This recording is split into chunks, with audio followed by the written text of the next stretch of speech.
Origin UX, and this is the ideology of Putin's Russia. Yeah, so this is second part, I guess. I already did the half of the video yesterday.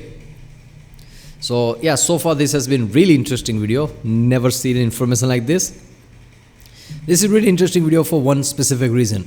This gives you insight into how Putin thinks, what philosophy basically he looks towards, what ideology he looks towards. And Ivan Ilyin, this guy basically took a complete 180 with his views after World War I, I guess.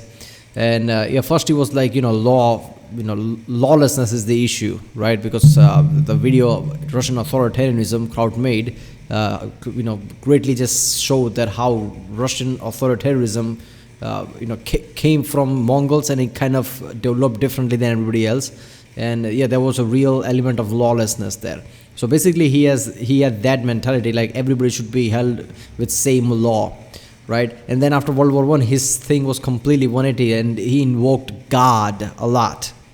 When that happens, this is derailing way too fast, right? He just thinks what God's will is, what what being close to the God means, what is being true to the God means, what you should do, should not do, and all that thing, right? It just derails. So he completely took 180 from what he used to think. Now he's just like, authoritarianism is the main thing, right?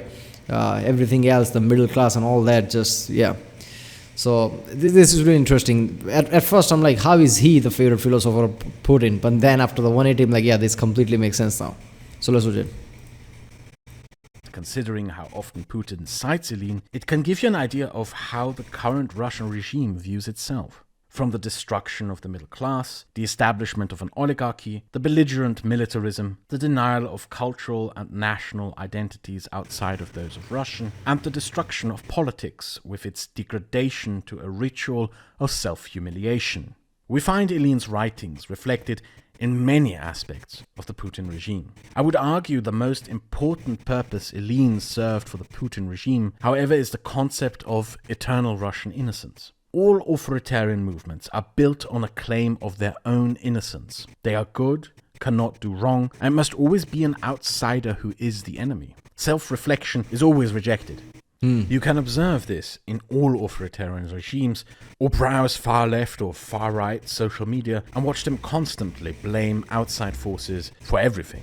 Putin's Russia faced a problem in constructing its myth of national innocence, its communist historical legacy. When communism died, Russia could have honestly confronted that history, examined it through a process of self-reflection, and built a better historical understanding of themselves from there. Instead, Ilyin provided an excuse to continue a myth of a national innocence that rejected any and all self-reflection. When Ilyin was reburied in Russia, the presiding Orthodox priest called him a Chekist in the name of God.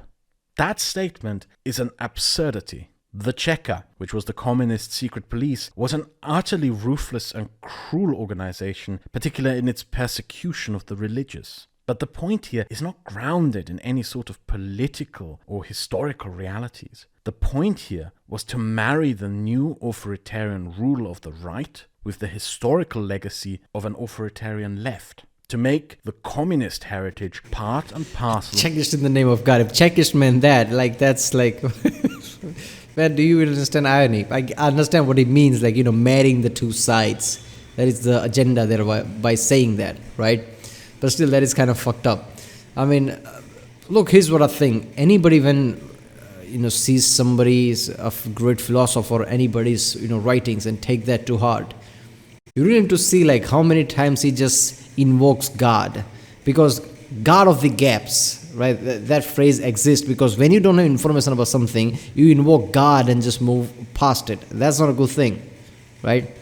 So he just says a lot of things, this authoritarian regime, innocence, Russia, that's what God wants, this is in the God's vision, right? Shouldn't question any authority figure because, Russian innocence, basically invoking God in a lot of things, right? Like if you want to be with God, if you want to be true to God, you should reject this and that, should not question authority. And as soon as you invoke God, that's it. Because you're just making things up at that point, right? If you believe in God or don't, that doesn't matter here, right? But if you say this is what God wants, you're lying because you don't know what God wants. Of the new authoritarian right-wing state, and to avoid any serious self-reflection. As absurd and utterly confusing as modern Russia with its state propaganda that combines religious, czarist, communist and fascist symbols can be, it serves a purpose of casting Russia as an innocent nation at its core, where none of these are in any way contradictory. Ivan Ilyin is the most important political theorist shaping the ideological underpinning of the modern Russian state of Vladimir Putin. But there are other political theorists who have influence over the politics of the modern Russian regime. After Ivan Ilyin, one of the most important among them would be Lev Gumilev. Lev Gumilev was a Soviet intellectual who wrote during the second half of the 20th century. He attempted to explain the presence of communism in the Eastern Bloc as opposed to the West through the means of geography, climatology, anthropology, and weird astrology. When the communists took over Russia, they faced the problem of the Tatar yoke, or Russian backwardsness, which I prefer to call Russian lawlessness. They initially saw themselves as tasked with overcoming it, but they failed at that task. So instead of confronting its legacies and institutions, the Soviets came up with a different idea: the crafting of a new narrative of political history. We are no longer the backward ones. We may have once been backward, but now in fact you in the West are the backward ones, and through the guidance of Marxism we have leapfrogged ahead of you, and we will eventually guide you into that progress. Lev Gumilev was one of the Soviet intellectuals tasked with creating narratives of history that could explain and underpin this idea. His political innovation was to rebrand eurasianism, a traditionally right-wing position, as part of the Marxist political canon. He described the separation of East and West as a phenomenon created by geography, climate, astrology, Mongols, and Jewish conspiracies. He claims that by having access to the world's oceans, the peoples of the West, be they British, Scandinavians, Dutch, French, Iberian, or American, had lost their societal and cultural connection to land. Rather than working their lands as peasants, they had become peoples of the sea through traveling the oceans and trade. They thereby surrendered their deep-rooted traditions and culture. This is like cavemen saying, all those people who went out into the woods, explored the mountains, they lost their ways. They lost the ways of the cave. They shouldn't have left the cave. Like, what the fuck are you talking about? Of course, they're people of the sea, right? That was the frontier after the, leaving the ground. Just like the space is another frontier. It's a stress to compare those two, but still, they become people of the sea. You should just mow your lawn, basically, and do farming or whatever. That's it. That tied them to land in favor of capitalism and a politics of individuality and selfishness. Russians, meanwhile, through remaining landlocked, were people of the soil. Through never developing a merchant class and bourgeoisie or an industrial proletariat, the Russians remained a nation of peasants, a people who worked their lands and were also bound to them. Gumilev claimed that through being forbidden to ever leave, these peasants developed a communal culture that tied them deeper and more consciously to their land. By these means, they were never corrupted by capitalist ideas that had corrupted the West, and remained a people deeply tied through their labor and communities to the soil they lived on.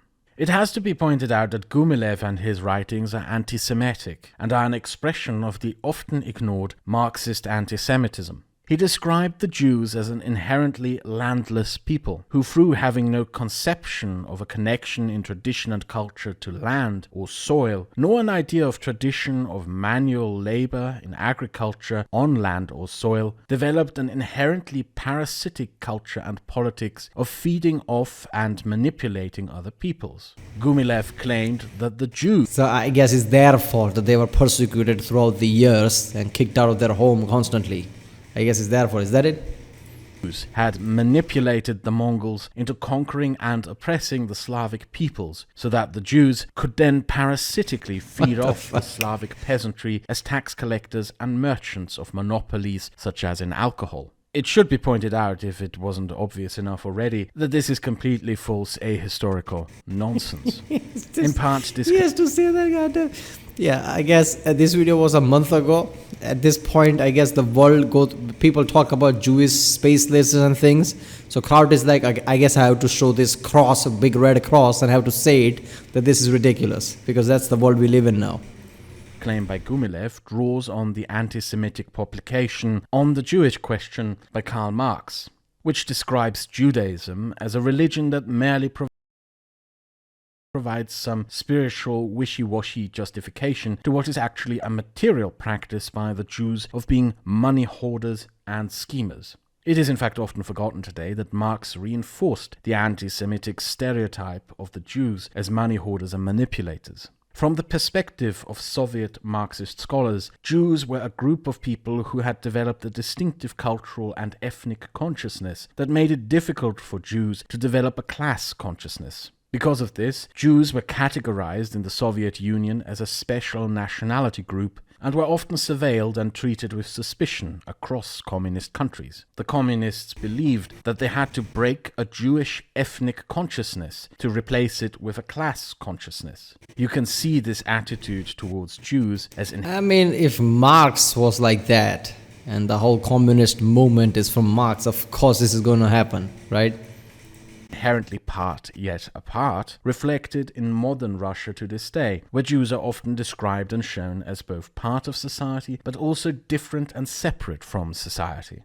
It is also reflected among a certain type of modern Marxist in our day and age, who believe they have the authority to select and categorize Jews as either good Jews with class consciousness and bad Jews who want to preserve and define a Jewish cultural identity. This anti-Semitic idea of Gumilev is very much in line with these notions and was very popular in Soviet Russia. You will find, for example, that Solzhenitsyn evoked this idea in his own writings about Russian Jews.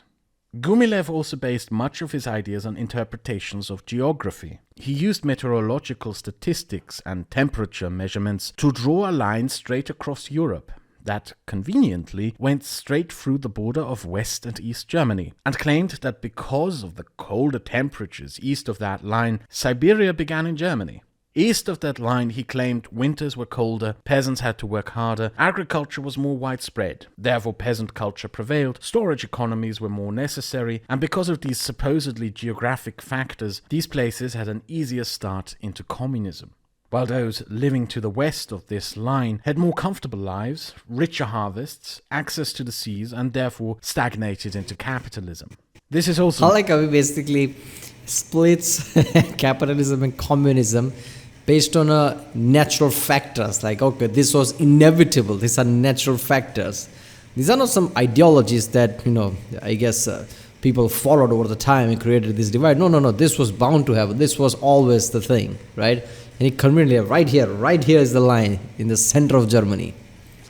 Nonsense. Famines were widespread and regular all across Europe before the Columbian Exchange brought potatoes, maize and corn. But also, if you look at European meteorological data, you will realize that by the standards of Gumilev, you can pretty much draw the borders of his imagined Siberia everywhere. You can just as well declare Norway, Iceland and Switzerland to be part of Siberia by his imagined geographic standards. Gumilev's final contribution to the rebranding of Eurasianism didn't come from ripping measurements out of any scientific field like geography, but from a weird esoteric writings about astrology. He claimed that the success or failure of a civilization depended on cosmic energy emitted from the sun. That once every few centuries, the sun emitted a burst of energy that would hit Earth and energize a people into greatness. The cosmic rays that had invigorated European civilization happened long ago during the Roman age.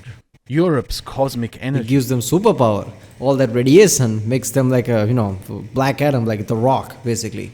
Everybody just gets superpower. Yeah. was therefore decaying and spent. The West was therefore a dying civilization that had run out of cosmic energy. But the Russians had not received but inherited the cosmic rays and energy of the Mongols through being conquered and mixed with the Mongols. Therefore, the Russians were the youngest and most cosmically energetic of all civilizations. And it was with this cosmic Mongol energy that the Russians will carry communism into the world. As the historian Timothy Snyder described his summarized theories, Gumilev believed that it was Russia's destiny as a civilization to conquer the West and turn it into Mongolia. If you ever heard Marxists ramble about Eurasian civilization or the Mongolian civilizational mission of Marxism, as mad as these ramblings may sound, they are based on actual political theories written by a Marxist thinker, namely Lev Gumilev. Gumilev's rebranding of Eurasianism made it possible. See, this is where I come to whenever I think about the words. Like, what do words mean? Can we really call this a fucking theory? Right? Yeah, he's a Marxist idealist, right? He's a political thinker. Okay, sure. But then he talks about this cosmic energy and takes everything out of his ass. Is that really a theory, right? I mean, I don't know. When you say this was his theory, I mean, it just puts emphasis on like, oh, there was some... No, it's just bullshit. All of it's bullshit. What are you talking about cosmic radiation and God knows what? What are you talking about? Part of the Soviet Marxist canon. It is the reason why you find Eurasianism advocated in some Marxist corners to this day, in particular those circles that still adhere to Soviet communism. The Russian lawlessness was rebranded as a Russian progress, or as a means by which Russia was uniquely able in the world to advance communism by overcoming others. As a result, you still have Marxists today who argue in defense of Russia under the Putin regime, even though it has little to do with Marxist doctrine anymore. Gumilev provided Marxists with a rebranded, enlightened nationalism of sorts. The idea of Russia's unique positioning through history as the vessel of a civilizational mission in destroying Western capitalism, formulated by Lev Gumilev, plays a central role in this phenomenon. Gumilev's Eurasianism remains popular in Russia to this day. He is widely commemorated and celebrated by the Putin regime. Putin has stated that he believes in Gumilev's theories, and that Gumilev's writings are the foundation of how he views geopolitics. Gumilev's Eurasianism is Putin's Eurasianism, minus the Marxism. In internal politics, how he views the role of state, society, politics, and Russia's role, Putin still relies... Western civilizations, a lot of problems like the right-wing thing of Jewish lizards, left-wing thing of like anybody makes any mistake that is equal to any... There is no variation of mistakes, right? Any offense is capital offense type of thing, right? So this is exploding nowadays. And I've seen Putin talking about all this, like whenever some topic comes up, he literally points to the West, like how ridiculous they are. Look at that. Look at them with the Jewish lizard and God knows this and that. And after I'm hearing this, like you believe in this guy with his stupid geographical theories, in his, the solar radiation gave the Russian power, they have Mongolian solar radiation energy, and you literally said, I believe in all these things. Like, at this point, you cannot make fun of anyone, right? Yeah, West is more, more louder, let's just say, on the grand stage, because we hear about more Western things than anything else. So, yeah, somebody can make fun of it, but you cannot make fun of somebody when you believe in this kind of thing. I don't even like saying that this is a theory. How is this even a theory? This is just thoughts, his thoughts, and people believe this is real, okay?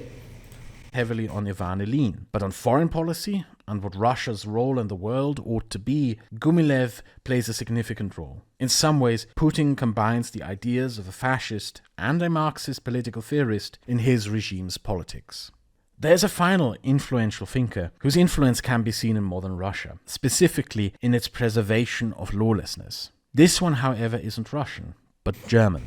Yeah, Carl Schmitt. Carl Schmitt was a Nazi law professor, became the chief legal theorist of the Nazi German state. He provided the legal justification and framework for Hitler's seizure of absolute dictatorial powers, was instrumental in creating the legal framework and theories of the Nazi state, and after the Second World War, Schmitt remained an unrepentant Nazi, a committed fascist and vicious anti-Semite. This barred him from any work in Germany, so he worked as a law professor to... You don't have to say that he was a devout, strong Nazi by the end, and he was also anti-Semite. I think those two go along the way. You don't have to say one thing. Just saying one implies the other thing.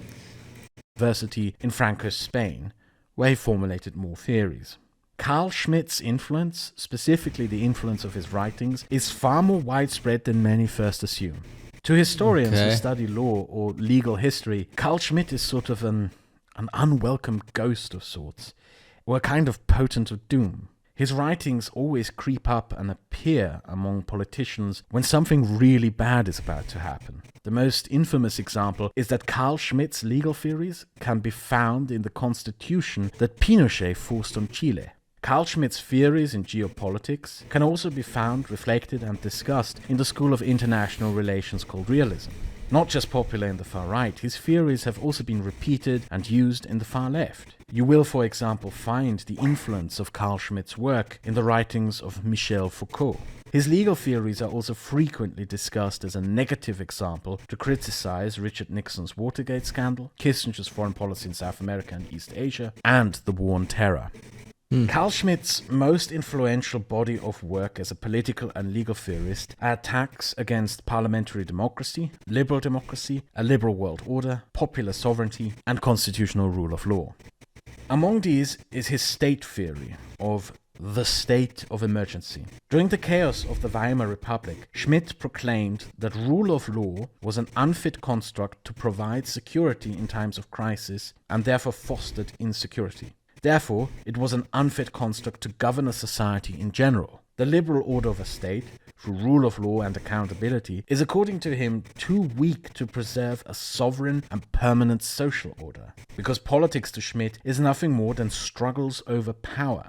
He invented the legal concept of a state of emergency, which you all are probably familiar with, but he expanded it from being a temporary state of affairs into being the permanent status quo of a state. Okay, just the definition of state of emergency. How can it be permanent? Okay, let's ignore that. Understand where you're coming from, right? Like your regular, democratic process, politics, law. These are slow-moving thing, right? And if there is something emergent thing like a war or something where you need your country is strong, socially strong in a way, state of emergency is important. So when war or some kind of a defense thing happens, declaring state of emergency is kind of important, right?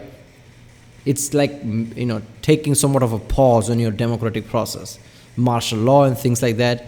I mean, there's a place to that, right? Because everybody knows democratic process is incredibly slow, and when it's about life and death, you have to invoke state of emergency, right? So, but permanent state of emergency, then it's not, the state of emergency that we know of. That if you make it permanent, then I don't know. So I guess he just slowly slipped in there. First, he probably proposed like, state of emergency is important in the situation like this, and then I guess he tried to bolster his idea how making it permanent is also important or something like that. State.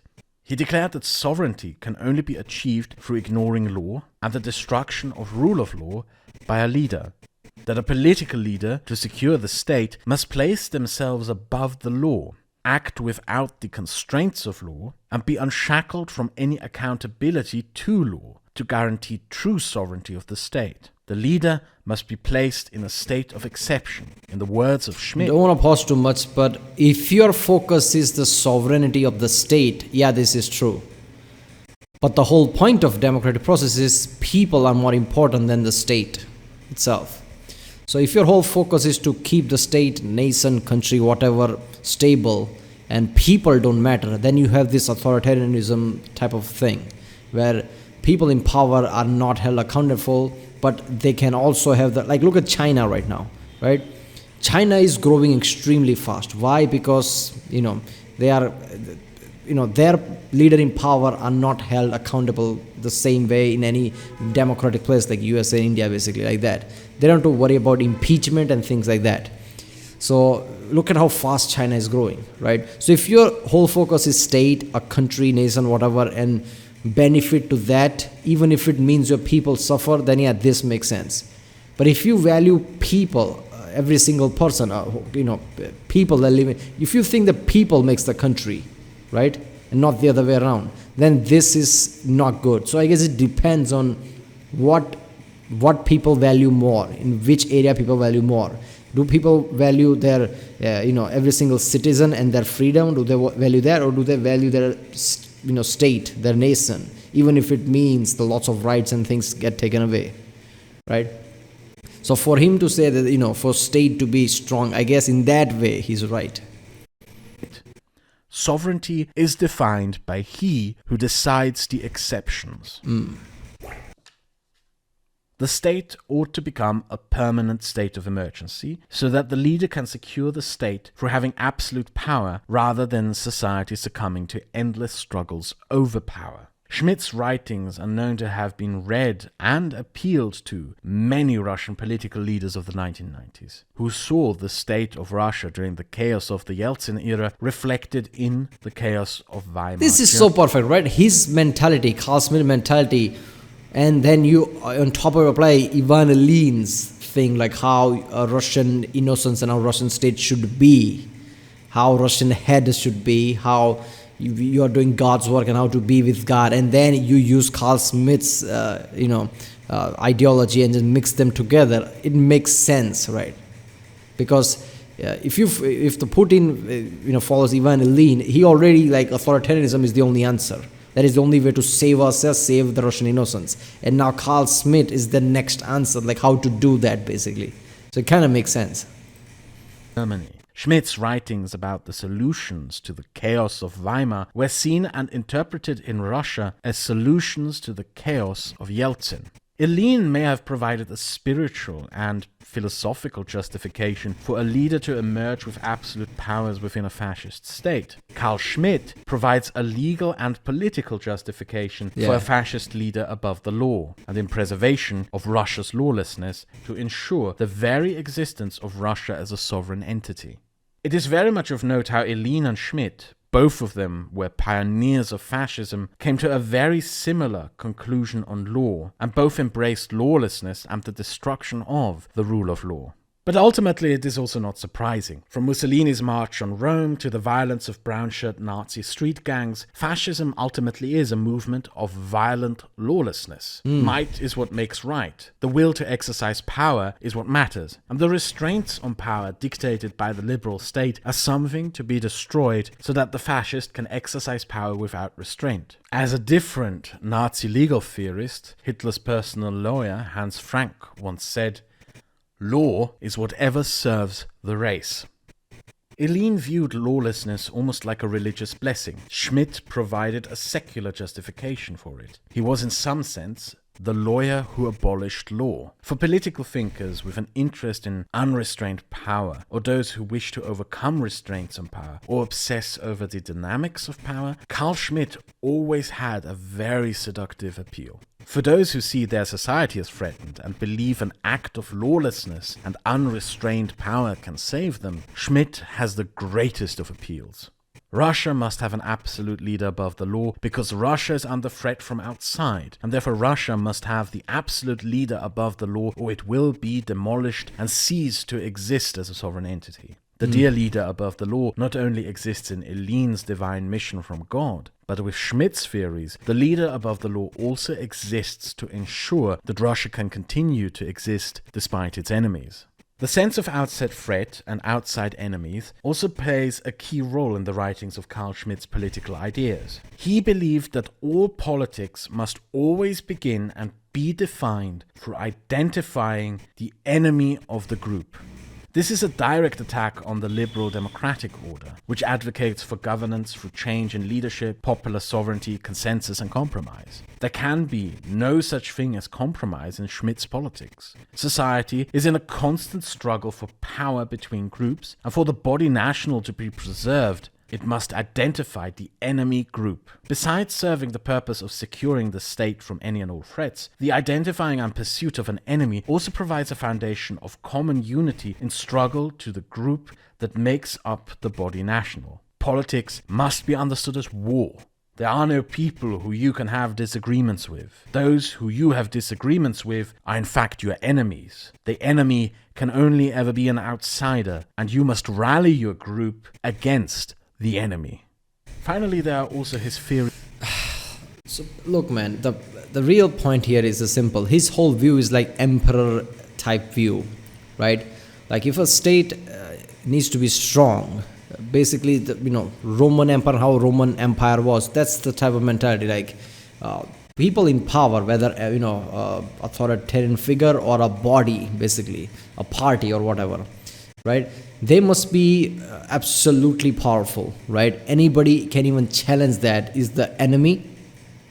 There shouldn't be any sense of democratic process at all. Like, it's basically king emperor type mentality. You should rule with an iron fist type of thing, right? So that is the only way to make sure the state stays absolute. You can enforce your ideas and your part in what you want to do without any hurdles, and that's how you can spearhead your society forward.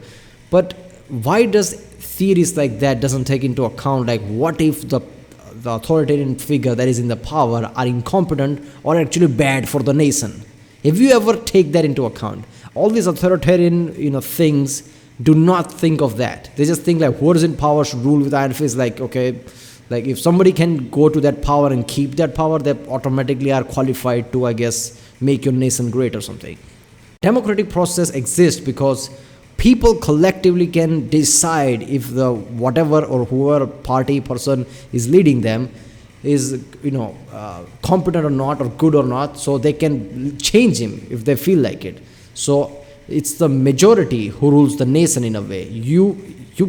Everybody cannot govern their own place, so they put somebody in charge to govern them for them. If they don't like it, they change it, right?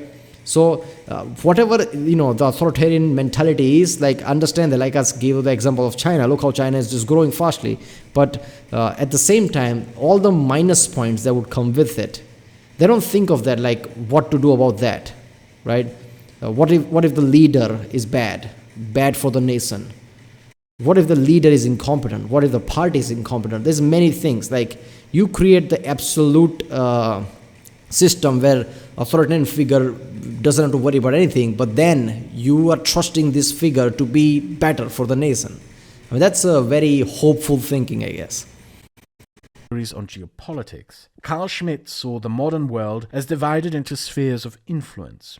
These spheres of influence, which he called great spheres, are geopolitically dominated by a great power that dominates over the geographic landscape of that great sphere.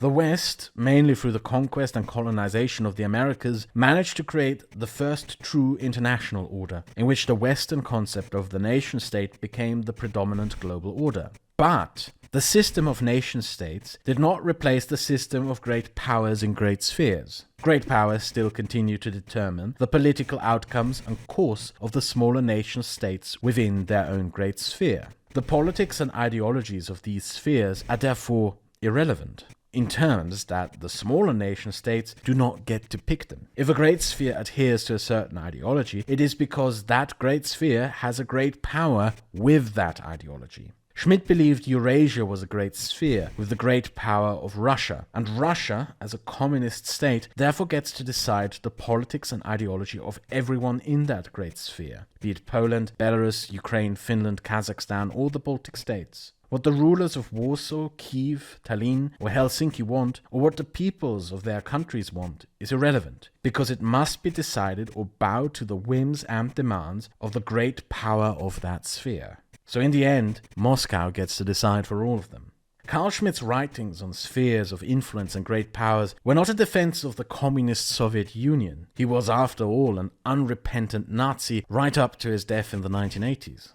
No, his theory on geopolitics was an attack on the liberal West, liberal democracy, and the idea of liberal universalism. Because at its core, this idea by Carl Schmitt attacked the idea of there being a universal humanity, a core component of the liberal framework. Specifically, he attacked the idea of there being an international law, which he described as little more than a thin veneer to disguise American imperialism. There cannot be a rules-based world order, let alone one based on liberal values, because there are no rules. Only geopolitical power and the exercising of that power through great powers and the global game of power dynamics.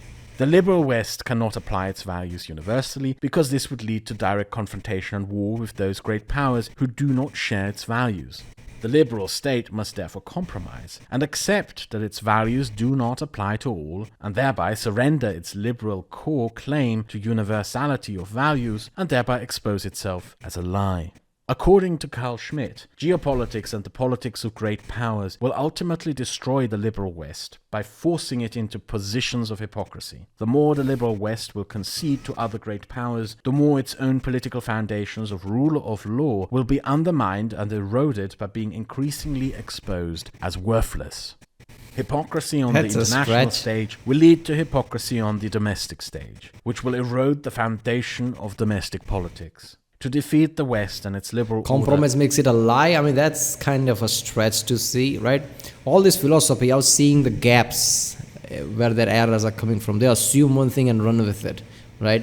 Like if they compromise at all, they show their core values as lie. But not everybody have to agree with an idea, and your idea is still core with you, right? And you make compromise to work together. How is that a lie? I don't know.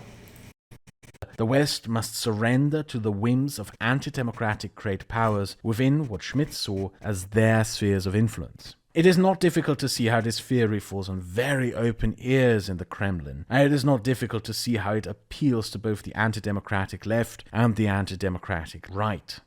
With this theory in mind, and knowing that this is how those who rule Russia see the world, one can understand why Putin went through so much effort to ensure that Assad would step over Obama's infamous red line. The universal claim of a common humanity and rules-based order was surrendered in Syria and forced to not apply to Syrians in opposition to the regime of Bashar al-Assad.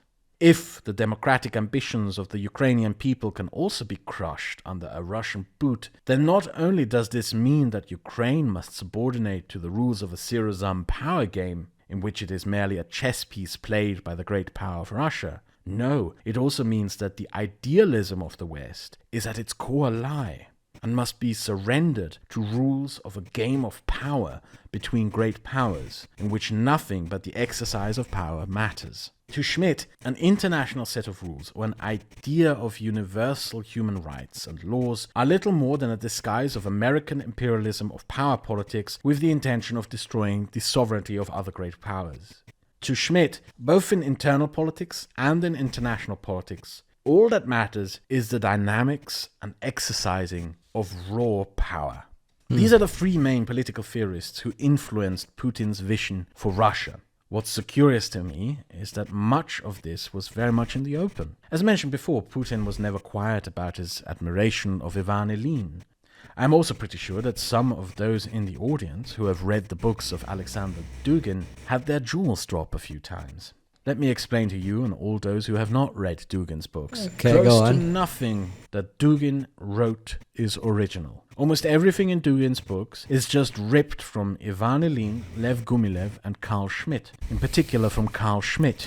There's not a single original thought or political theory in anything that Dugan has ever written.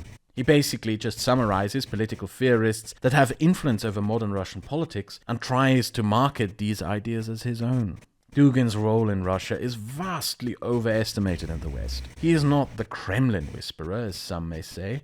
Putin cites Ilyin and not Dugan. Dugan is merely a sort of brand manager and marketer, something Russians call a political technologist. I like to think of Dugan as more of a useful bigot.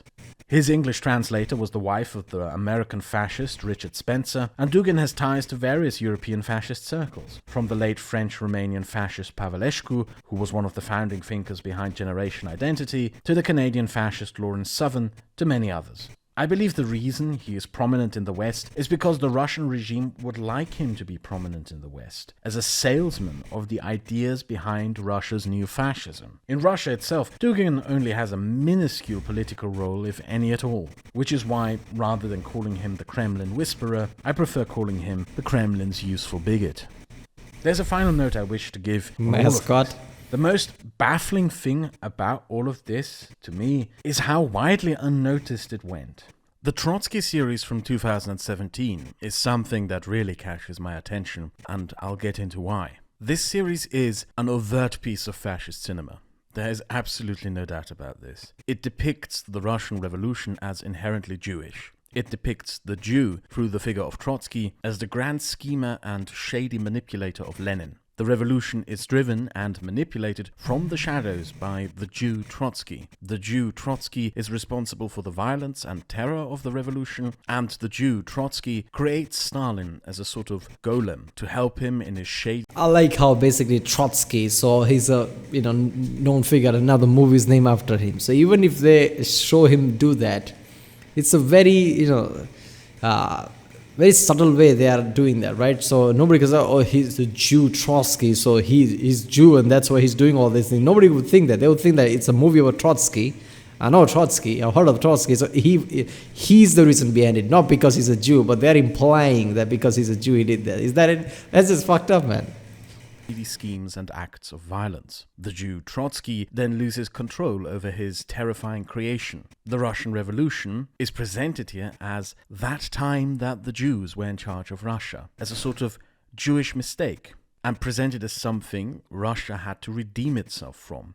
It also presents the idea and notion that communism was a sort of Western degenerate idea that infected Russia, which was promoted and driven primarily by the schemes of Jews. And don't forget that this entire narrative of this film is told and presented from the imagined perspective of the fascist political theorist Ivan Ilyin.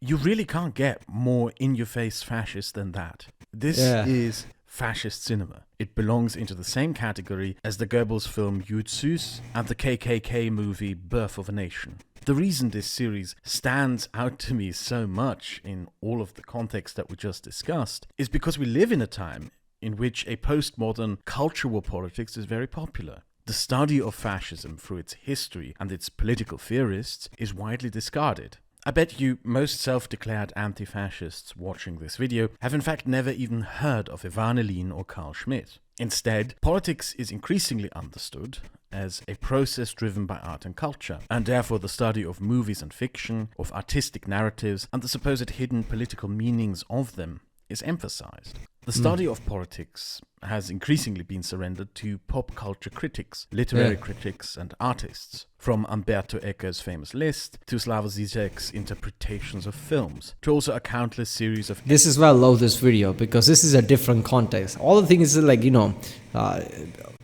politics has ingrained into this entertainment art side of way, and sure there is some benefit to that, but if you just make it just that, that's a problem, right? So like you said, there have been many people who never even heard of Ivan Ilyin and people like that, right? Now I'm going to remember this video in really detail, like what is the mentality of Putin and Putin's Russia, basically, how they see which type of ideology they'll look forward to. And most people don't, like you said, West doesn't even acknowledge Ivan Ilyin, even though Putin constantly talks about him, right? So it's just like trending this, trending that, movies. So what is the hot here, what is hot there? Just entertainment, movie, artistic view is kind of ingrained into politics, right? Rather than it should be, past looking to the philosophers like this, right? Actually researching like where is this idea coming from. Essayists that you will also find here on YouTube. Throughout all of them, people will tell you how to recognize a fascist based on a set of aesthetics or pop culture phenomena, rather than based on the interpretation of any real political theory, text, or practice. Ideologies. It's funny to me how you have this almost massive industry of sorts of pop culture critics and essayists, educated and specialized in art college, in how to find the hidden political meanings and the hidden fascisms within modern pop culture, and yet not a single one of them recognized a piece of overt fascist cinema made in our time. They universally failed at the one thing that they claim to be their purpose of existing. Seriously, it's a movie. You will find who recognize this series for the piece of fascist cinema that it is are people whose background lies in history and political science. In particular, the historian Timothy Snyder has been sounding the alarm bells for years on the sinister implications of Putin's obsession with Ivan Ilyin, and was one of the few people who recognized this series for the piece of fascist cinema that it actually is. So one takeaway when it comes to the study of politics and history is that maybe we should listen more to actual historians and political scientists rather than just pop culture critics. I would, however... Yeah, that's the problem with going to the extreme, right? What it should be is the core of things is historians, philosopher, writings of philosophers, ideologies. That is the core of things. And then, and top of that, you're supposed to look at the art, movie, right? Artistic expression to see the hidden meaning. What happens is just people just take the last thing and forget the core thing to begin with. Like they don't think about the historians. They don't see the ideologies of philosopher, where the idea is coming from. No, they just get stuck with the top part of it. Like, looking, to the movie, some artist expression, like, where is the fascism? Like he said, how the fuck, it's their job, right? How they didn't realize that this movie or whatever it is the complete fascist cinema. How the fuck they ignore that?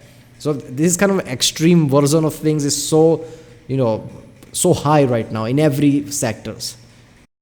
Everybody just forgets the core things, like what you should look for, and just see the top part and just see in that that kind of mentality. This is where the lots of misinformation rises from.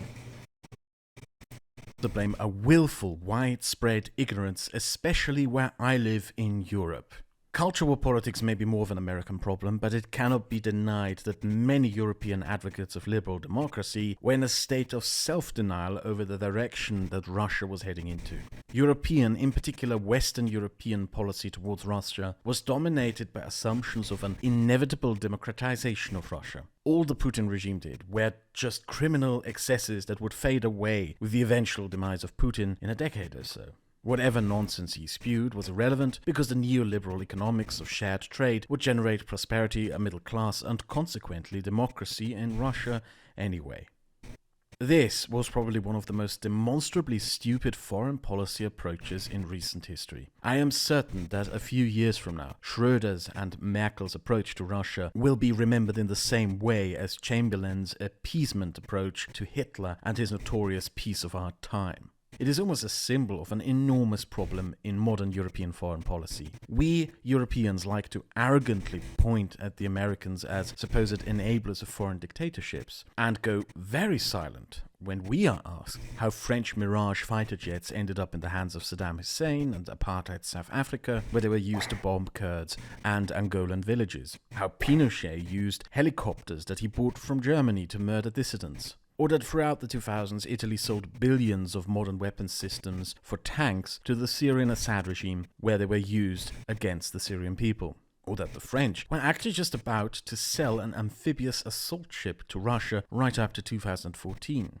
The majority of my subscribers and audience are European, and I really want to hammer this point in, especially to you. Our foreign policy towards dictatorships, especially in Western Europe, is dangerous and hypocritical.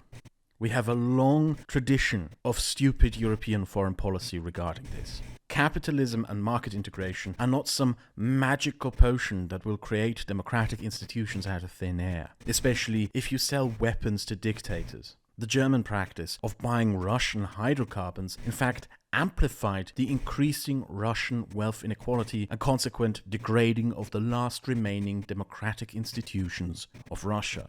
There's this funny incident from a few years ago, which I believe is very symbolic of Western Europe's and in particularly Germany's mistaken assumptions on Russia. That was when the Russian foreign minister, Lavrov, visited Germany, gave a speech at some gathering, and in that speech said that the German reunification of West and East Germany was actually illegal and should not have happened. Everyone in the audience started laughing. Yeah, what a funny joke, the funny Russian man. But barely anyone noticed that Lavrov was not laughing. He was being serious. This is what his government actually believes. God. And when someone tells you who they are... That's the problem, man. That's the problem. This was the case during the Hitler's time as well.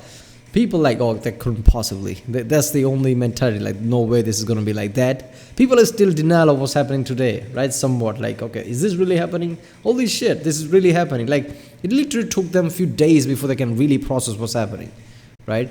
And people stay in their bubble so much that they think that this is how the world works. And whatever else is there is just the extreme version which will fade away.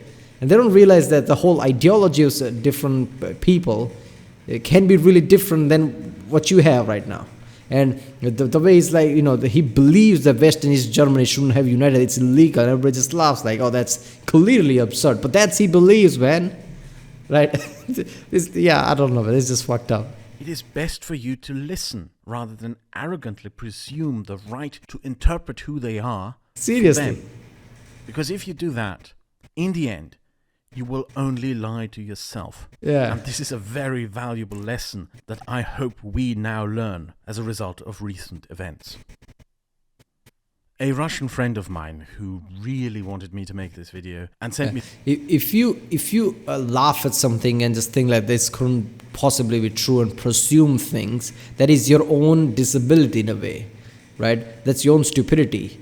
You should be, if you're the leader or something, you should prepare for anything. You should have knowledge of everything. But if you're in one bubble and anything else just feels extreme and you just laugh it off, that is your own stupidity, and that's the problem.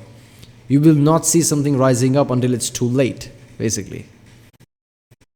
Screen caps of Ilyin in her university textbooks, insisted that I should not give her a shout out, but asked me instead to promote her favorite LGBT charity that helps gay, lesbian and trans Russians who, as you can probably guess, live rather difficult lives in Russia. You will find a link to it in the description. If you enjoyed this video, don't forget to like it and share it. You can support my channel through Patreon, channel membership or a donation. And I hope to see you soon again. This is a really good video, man. Seriously. Damn. I haven't come across any other video that talks about how Putin and Putin's Russia thinks. Where are they coming from? Kraut is really good at this. This was one of the best informative video about philosophy and ideology of Russia that I could have ever watched, I guess. Right? So this cleared things up a lot, right? This is why, you shouldn't stay in one bubble, right? You should, see even the ideologies that you don't agree with. You're supposed to study them in order to understand other people, right? This video just had like 742,000 views, and that's a lot in a month. But I hope this video gets millions of views and people really get exposed to this, right? Because this is really good content, man. Alright, well, if you like my next video, don't forget to subscribe, and I'll see you next time.